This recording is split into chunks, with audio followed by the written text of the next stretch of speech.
દિવ્યેશભાઈનું વિનંતી કરું કે દિવ્યેશભાઈ અમારા ખેડૂતોને સમજાવો કે જે રાસાયણિક ખાતર છે એ અત્યારે ચોમાસું પાકની અંદર કયા આપવા જોઈએ, કયા પાકને કયો ફાયદો કરે તે આખું પ્રકાશ પાડશો. આ વર્ષે મોટાભાગના ખેડૂતો મગફળી ઉપર પોતાની પસંદગી ઉતારવાના છે અને મગફળીની જ્યારે વાત આવે ને ત્યારે પાયાનું ખાતર સીધો જ આર્થિક કેટલું ખેડૂતને ફાયદો થાય છે, આર્થિક કેટલી એમને વળતર મળે છે ને એની હારે સીધો સંબંધ છે. એટલે પાયાના ખાતરમાં આપણે ખાલી રાસાયણિકની વાત નહીં કરીએ. હું આખી થાળી પીરસવા માંગુ છું ખેડૂતોને કે આપણે જેમ કેમ શાક, રોટલી, દાળ, ભાત ને સંભારો, પાપડ, છાશ આવું બધું જોઈને આપણને પણ એમ થઈ જાય કે આજે જમવાની ખૂબ મજા આવશે અને મન પ્રસન્ન થઈ જાય. એ જ રીતે મગફળીના પાકને પણ જો તમે આખી થાળી પીશો ને તો એ શરૂઆતથી અંત સુધી ખૂબ જ સારી અવસ્થામાં ઉભો રહે છે અને છેલ્લે ઉત્પાદન સારું આપે છે અને ગુણવત્તા પણ સારી આપતું હોય છે.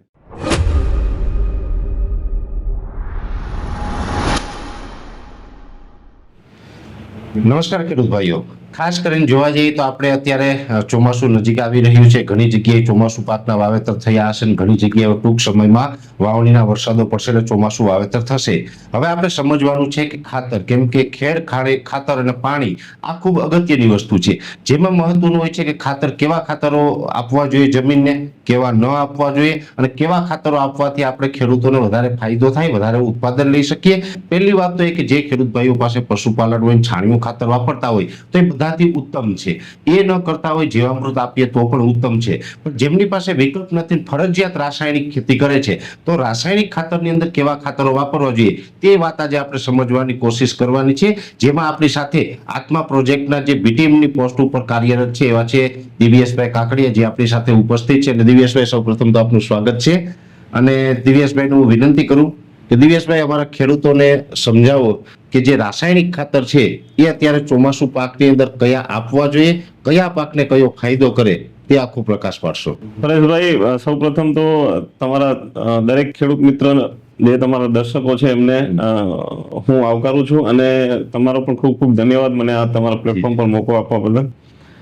આ વર્ષે મોટાભાગના ખેડૂતો મગફળી ઉપર પોતાની પસંદગી ઉતારવાના છે અને મગફળીની જ્યારે વાત આવે ને ત્યારે પાયાનું ખાતર સીધો જ આર્થિક કેટલું ખેડૂતને ફાયદો થાય છે, આર્થિક કેટલી એમને વળતર મળે છે ને એની હારે સીધો સંબંધ છે, ઉત્પાદન સાથે સીધો સંબંધ છે.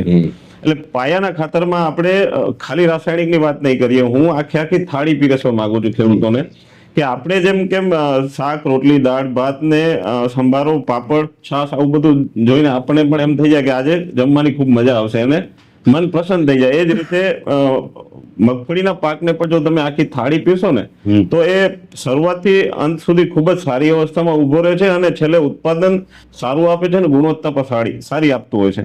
હવે હું 4 સ્ટેપમાં હું આજે ભલામણ કરવાનો છું, એક પછી એક આપણે ચારેયની વાત કરશું. તો સૌથી પહેલું રાસાયણિકમાં જે ખેડૂતોને વાપરવાનું છે તો એમને ડીએપી ની જગ્યાએ એસએસપી વાપરવું જોઈએ. SSP, single super phosphate. બરાબર. મોટાભાગના ખેડૂતો ડીએપી વાપરતા હોય છે પણ ડીએપી ની જ કિંમત આસપાસ એસએસપી ખાતર આવતું હોય છે. ડીએપી માં નાઇટ્રોજન અને ફોસ્ફરસ હોય છે, જ્યારે એસએસપી માં આપણે જોઈએ તો એમાં ફોસ્ફરસ પણ મળે છે, કેલ્શિયમ અને સલ્ફર.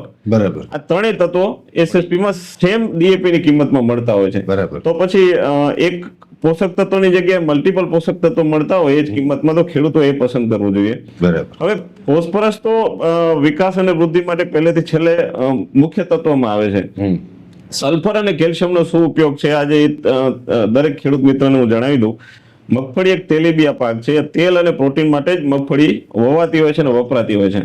તો સારામાં સારું તેલની ગુણવત્તા, સારામાં સારા દાણાની ગુણવત્તા, એનું તેલની ટકાવારી અને પ્રોટીનની માત્રા એના પરથી નક્કી થતું હોય છે.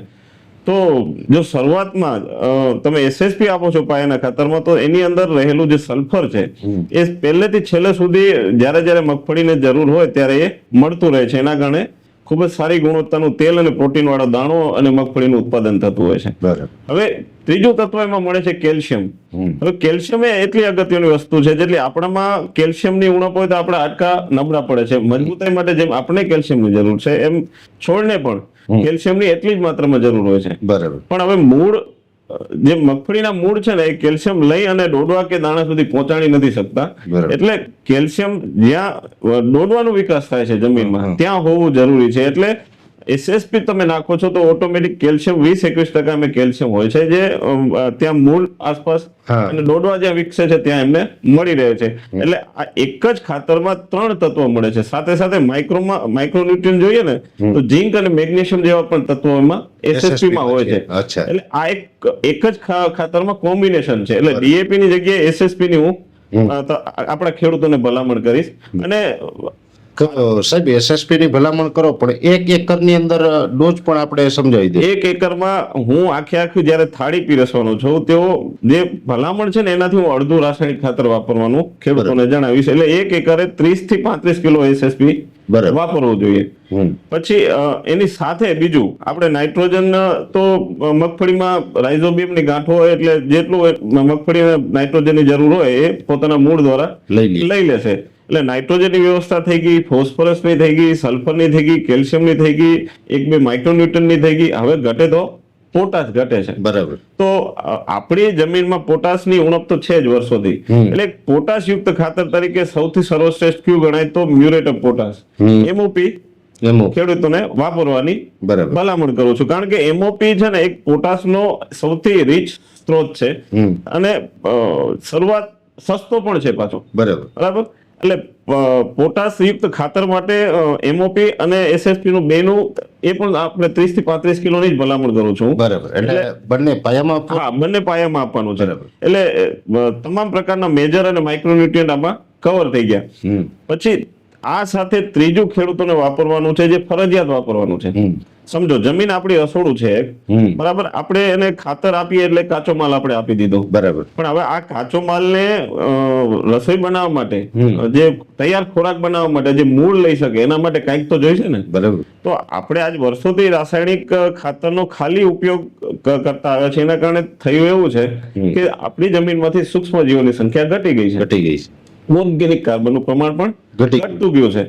તો આની પૂર્તિ માટે દરેક ખેડૂતોએ જે રાસાયણિક વાપરે છે એમને એનપીકે કોન્સોર્ટિયા જે દાણાદાર ખાતર આવે છે કે જેમાં નાઇટ્રોજન, ફોસ્ફરસ અને પોટાશ કોન્સોર્ટિયા હોય, બેક્ટેરિયા હોય, સૂક્ષ્મજીવો હોય, આ ફરજિયાત વાપરવું જોઈએ અને આના વગર રાસાયણિક ખાતર નાખવું જ ના જોઈએ. બરાબર. એટલે એસએસપી, પોટાશ અને એની સાથે એનપીકે ના કોન્સોર્ટિયા ત્રણેય મિક્સમાં વાપરો. કારણ કે તમે એસએસપી અને પોટાશ તરીકે કેમિકલ તમે સીધો તો આપી દીધો. બરાબર. કાચો માલ તો આપી દીધો.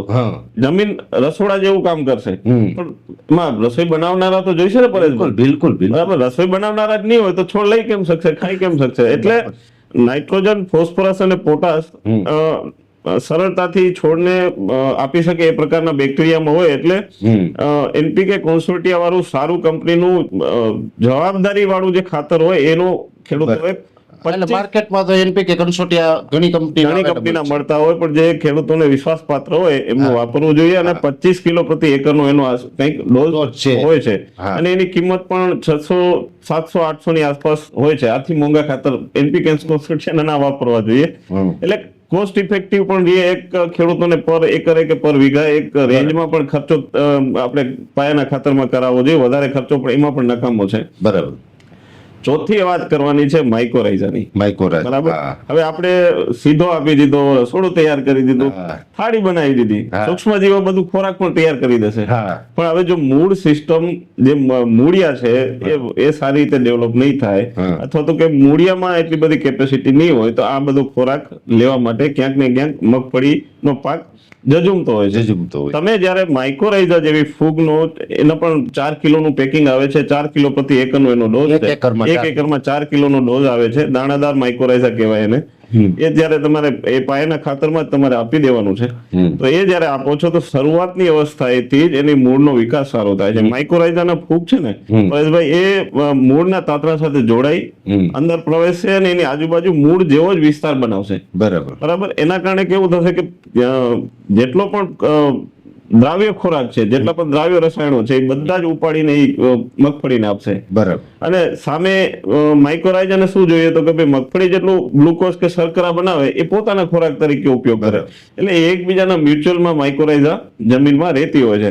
પછી ક્યારેક એવું બને કે પાણીની ખેંચ થઈ, વરસાદ મોડો થાય છે, તો માઇક્રોરાઇઝા આજુબાજુમાં જ્યાં દૂર સુધી પાણી પડ્યું હોય ને એ ખેંચીને એ પાકને સપ્લાય કરતી હોય છે. એટલે આ માઇક્રોરાઇઝા તો ફરજિયાત, માઇક્રોરાઇઝા અને એનપીકે કોન્સોડિયા ફરજિયાત રાસાયણિક ખાતર સાથે આ ફરજિયાત આપવાનું જ. એટલે 4 વસ્તુ આપવા. એટલે આ 4 વસ્તુમાં જયારે આપો છો ને ત્યારે એક આખી Full dish બની ગઈ. એટલે કાકડિયા સાહેબ, ટૂંકમાં આપણે ફરીથી એક વખત કહું કે જે ડોઝ જે તમે કીધું હું સમજી ગયો એ પ્રમાણે એસએસપી છે એ 30 કિલો. હા, 30 થી 35 કિલો 35 કિલો એસએસપી, 30 થી 35 કિલો પોટાશ. હા, મ્યુરેટ ઓફ પોટાશ આપવાનું. બરાબર, એમઓપી. હા, એમઓપી. અને 25 કિલો એનપીકે કન્સોર્ટિયા. હા, 25 કિલો પ્રતિ એકર પ્રમાણે જે એનપીકે કન્સોર્ટિયા આવે છે. 4 કિલો માઇક્રોરાઇઝા. 4 કિલો પ્રતિ એકર ચારેય ખાતર છે આ ડોઝ મિક્સ કરીને 1 એકરની અંદર આપવાનો છે, આપી દેવાનો છે. અને આ આપણે આપી દઈએ આ પાયાનું ખાતર થઈ ગયું. આ પાયાનું ખાતર થઈ ગયું. બરાબર. પછી આના સિવાય કઈ આમાં આપવાનું? હવે જો અમુક ખેડૂતોને પ્રશ્ન હોય છે, શરૂઆતમાં જમીનના પ્રશ્નો ઘણા હોય છે. જમીન એક સરખી આપણી ગુજરાતની છે નહીં. જ્યાં નાઇટ્રોજનની ઉણપ હોય ને ત્યાં ખેડૂત એવું પણ કરી શકે કે જ્યારે આ બધું પાયાનું ખાતર થઈને વાવણી થઈ જાય ને પછી 15-20 દિવસનો સમયગાળો થાય ને એટલે જે નાઇટ્રોજનની ઉણપ વાળી જગ્યાઓ છે, જમીનો છે ને એ ખેડૂતોને 10 કિલો યુરિયા સાથે અહીંયા ફરી પાછું હું માઇક્રોરાઇઝાની ભલામણ કરીશ કે યુરિયાની સાથે. હા, યુરિયાની સાથે જે 100 ગ્રામના પેકેટમાં આવે છે એ પણ નાખી શકે. અથવા તો 20-25 દિવસે ઘણા ખેડૂત મિત્રો ટ્રાઇકોડર્મા, સ્યુડોમોનાસ કે જે જમીનજન્ય ફૂગ અને જીવાતના રક્ષણ સામે વાપરતા હોય છે એની સાથે આગળ પાછળમાં પણ આપી શકાય. યુરિયાની સાથે હવે પરેશભાઈ બધા ખેડૂત મિત્રોને આપણે પ્રશ્ન થાય કે ભાઈ આ રાસાયણિક ખાતર સાથે હવે આ બધા જીવાણુઓ કમ્પેટેબલ છે કે નહીં, ચાલે કે નહીં, મરી જાય આ તે. પણ હવે અત્યારે જે આધુનિક પદ્ધતિથી જે ટ્રાઇકોડર્મા કે સ્યુડોમોનાસ આ સૂક્ષ્મ જીવાણુનું ઉત્પાદન થાય છે અને હવે અત્યારની જે ટેકનોલોજી છે એ પ્રમાણે એમાં સંખ્યા જેટલી હોય છે પરેશભાઈ કે જો એવી અવળી અસર થાય ને 50% મરી જાય ને તોય પણ એ પોતાનું કામ તો કરે જ છે. શરૂઆતના આવતા થડના સુકારા સામે અથવા તો જમીનજન્ય જીવાત સામે, રોગ સામે આ બધા કામ તો આપે જ છે. એટલે ત્યારે નાઇટ્રોજનની ઉણપ વાળા ખેડૂતોને યુરિયા તરીકે નાઇટ્રોજન આપી શકે છે આ બધી વસ્તુ સાથે. એમ એટલે પાયાના ખાતર તરીકે આ થઈ ગયું. જરૂર પડે તો યુરિયા પાછળથી નાઇટ્રોજન તરીકે આપી શકે. પછી બીજા ખાતરોની જરૂર નથી પડતી, કેમ કે પોટાશ તો આપણે પાયામાં આપેલો હશે તો એ જરૂર પડશે. આ બધા ખાતરો જ્યાં મગફળી નીકળશે ને ત્યાં સુધી ધીરે ધીરે સૂક્ષ્મ જીવાણુ ઓગાળીને એને આપતા રહેશે. અચ્છા, એટલે પાયામાં એક જ વખત કાકડિયા સાહેબ આપી દઈએ એટલે જ્યાં સુધી મગફળી નીકળી ન જાય ત્યાં સુધી જે તત્વો જરૂર પડશે આ બધા તત્વો જમીનમાં હશે એ છોડ છે એ લેતો રહેશે. કારણ કે આપણે એમાં સૂક્ષ્મ જીવાણુ આપેલા જ છે, જેમ જેમ જરૂર પડશે એમ ઓગાળીને આપતા રહેશે. બરાબર. એટલે ખાસ કરીને આ ખાતરના બંધારણની વાત થઈ ગઈ છે. સેન્દ્રિય કાર્બનનું લેવલ છે એ પણ આમ તો કાકડિયા સાહેબ અત્યારે મેઇન પ્રશ્ન છે કે સેન્દ્રિય કાર્બનનું લેવલ ડાઉન છે, તો એના માટે પણ કઈ તમે અલગથી સજેશન કરવા માંગો છો? હવે ઓર્ગેનિક કાર્બન, સેન્દ્રિય કાર્બન જનરલી 1% થી ઉપર હોવું જોઈએ તો ફળદ્રુપ જમીન ગણાય છે. આપણી જમીનો ફળદ્રુપ જ છે પણ ઓર્ગેનિક કાર્બન ઓછું હોવાના કારણે ઉત્પાદન નથી આપતી. બરાબર. અને ઉત્પાદન આપણે ક્યાંક ને ક્યાંક આ રીતે ખાતર અને દવાના કારણે જો ઉત્પાદન વધારે લાવીએ છીએ તો ગુણવત્તા નથી હોતી. એના માટે ખર્ચો બહુ કરવો પડે છે ખેડૂતોને. સેન્દ્રિય કાર્બન વધારવા માટે ખેડૂતોનો એક જ રસ્તો છે કે ભાઈ જે લીંબોડીના ખોળ, પછી એ જે કુદરતી વસ્તુઓમાંથી બનાવેલું લીંબોડીનો ખોળ, કરંજ, આ બધામાંથી જે ખાતર બનાવવામાં આવે છે એ સેન્દ્રિય ખાતર તરીકે અથવા તો અત્યારે બજારમાં ઓર્ગેનિક કાર્બનના સ્ત્રોત તરીકે પણ આ ખાતરો 30 કિલો કે 50 કિલોના પેકિંગમાં મળતા હોય છે. આનો એક વખત ઉપયોગ કરી લેવો જોઈએ. અને બીજું, ઓર્ગેનિક કાર્બન જો ખેડૂતોને પોતાના ખેતરમાં ધીરે ધીરે વધારવું હોય તો પ્રાકૃતિક કૃષિ એક બેસ્ટ ઓપ્શન છે, જેમાં જીવામૃત, ઘન જીવામૃત, જો જે ખેડૂતો પાસે પશુપાલન છે એમને તો સરળ છે, તો જીવામૃત ને ઘન જીવામૃત નો સતત ઉપયોગ કરે એટલે ધીરે ધીરે ઓર્ગેનિક કાર્બન એનું વધવાનું છે. બિલકુલ બિલકુલ. એટલે ખેડૂતો બે સાથે જઈ શકે છે, પ્રાકૃતિક ખેતી કરી શકે છે અને સાથે સાથે પોતાનું ઉત્પાદન પણ સારું એવું લઈ શકે છે. હવે મેં જે સજેસ્ટ કર્યું છે ને પરેશભાઈ, એવું છે કે કેમિકલ તો વાપરવાનું છે, પણ સાથે જૈવિક વાપરો ને તો તમારી જમીન બગડતી નથી, જમીન સુધારણા થાય છે ધીરે ધીરે. સૂક્ષ્મ જીવાણુના કારણે જમીનમાં ઓક્સિજનનું પ્રમાણ વધે છે, અચ્છા. જેના કારણે કેવું થાય કે જ્યારે મગફળી સુયા મૂકશે ત્યાં ડોડવા અને દાણાનું બંધારણ થશે ને તો ઓક્સિજનની વધારે માત્રાના કારણે ઓટોમેટિક ગુણવત્તા સારી રહેશે અને ઉત્પાદન પણ સારું આવશે. ઓકે, એટલે જ્યાં સુધી આપણે સમજ્યા છે, કાકડિયા સાહેબે ખૂબ ખાતર વિશેની અગત્યની માહિતી આપી. સામાન્ય રીતે આપણે ડીએપી ના એનપીકે વાપરી દેતા હોય છે જે પાયાના ખાતર તરીકે, પણ જે રીતે કાકડિયા સાહેબે આપણે સમજાવ્યું કે આ એસએસપી હોય અથવા તો જે બીજા એને અન્ય ખાતરનું જે આખી કીટ બનાવીને આપણે કીધું આ પ્રકારના વાપરવામાં આવે તો તમામ તત્વો પણ મળી રહે, તમામ તત્વો મળી રહે, સાથે જમીનની અંદર ફળદ્રુપતા પણ વધે, અને ખાસ કરીને જે આપણા માંડવીના પાકને, મગફળીના પાકને જે તત્વોની જરૂર છે એ લે છે. અને આનો ડોઝ છે એ પણ એકદમ સિમ્પલ રીતે બતાવવામાં આવ્યું છે, જેથી કરીને ખાસ કઈ ખર્ચમાં પણ વધારો નથી થતો. એટલે આ વસ્તુને સમજવી અને આ પ્રમાણે આપણે ચાલવામાં આવે તો આપણે ખેતીની અંદર ફાયદો થાય. આપણું ઉત્પાદન જે લેવાનું છે એમાં પણ આપણે ઉત્પાદન વધારે લઈ શકીએ, અને ઉત્પાદન વધુ તો નહીં પણ ક્વોલિટી વાળું ઉત્પાદન છે એ લઈ શકીએ. એટલે આજે ખાતર વિશેની ખૂબ અગત્યની માહિતી આપવા માટે દિવ્યેશભાઈ કાકડી આપણી સાથે જોડાયા, અને દિવ્યેશભાઈ કાકડીએ ખૂબ સારી માહિતી આપી. એ બદલ ગુજરાતના તમામ ખેડૂત ભાઈઓ વતી દિવ્યેશભાઈ આપનો ખૂબ ખૂબ આભાર. ધન્યવાદ.